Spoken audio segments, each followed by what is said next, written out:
Hi and welcome, it's Jill Hutchison. A friend of mine contacted me on Facebook the other day to tell me that her husband was being retrenched. She asked me exactly what I did because she had noticed that I'd had some inspiring messages and whether I could help them.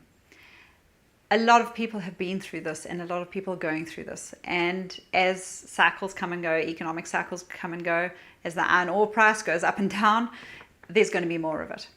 We can either respond positively or we can allow it to really leave us in a heap. It's our choice.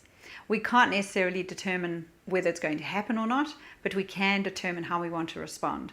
I want to read a quote to you. Ability is what you're capable of doing. Motivation determines what to do.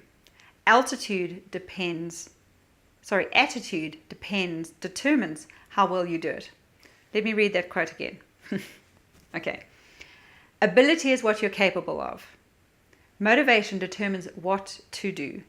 Attitude determines how well you do it. That's from Lou Holtz.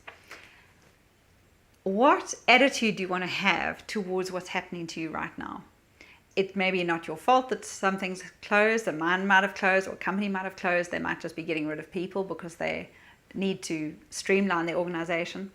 But how you respond to it is going to determine your relationships. It's going to determine your next opportunity. It's going to determine your income. It's going to determine your health.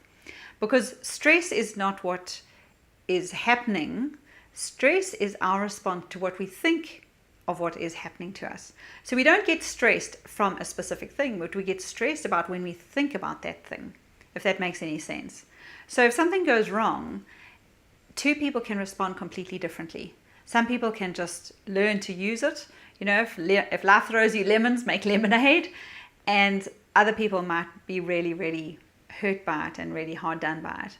So there are a number of things that you can do if you're facing job loss or if you're facing retrenchment. One is to make sure that you keep positive information coming into your mind. And that's why I have the Chooseday message coming out each week. That's why I believe in reading positive books and putting in positive audio. When we lived in Hopetown and the mine closed and 2,000 people lost their jobs, the days when I was going into town and just talking about all the problems, those were the days I didn't take positive actions to get business going. The days where I filled my mind first with positive information, I was reading good books, I was listening to good audios, and I was getting really clear on what I wanted.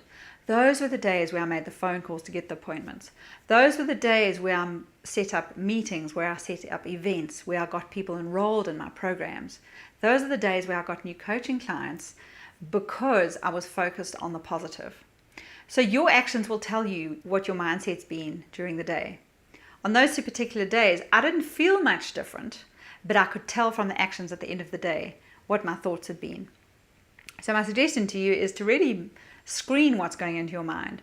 Don't hang out with mates that are negative. Don't hang out with other people that have lost their jobs. Sorry, I know that might upset you, but don't hang out with other families where there's job loss, because then the focus of the conversation becomes how bad things are, how many months they've been looking for something, how bad the opportunity is, how it's not a good time to start a business, how it's not a good time to buy a house, it's not a good time to do anything. That becomes the dominant mindset. Do you know that there were more millionaires made in the Great Depression than there'd ever been in America up until that point? So when a downturn hits, when something goes wrong, when it seems to be a bad time for everything else, when the newspapers are going crazy, that is when there's great opportunity. Look for that opportunity because it's everywhere. If you need more help, let me know. Give me some feedback. I'll happily answer your questions. And think about looking into the Goal Reacher program or the Awesome Attitude program, because when you've been knocked off track a little bit, it's really useful to get back on track and get back into it. So you enjoy the rest of your week, and I'll speak with you again soon.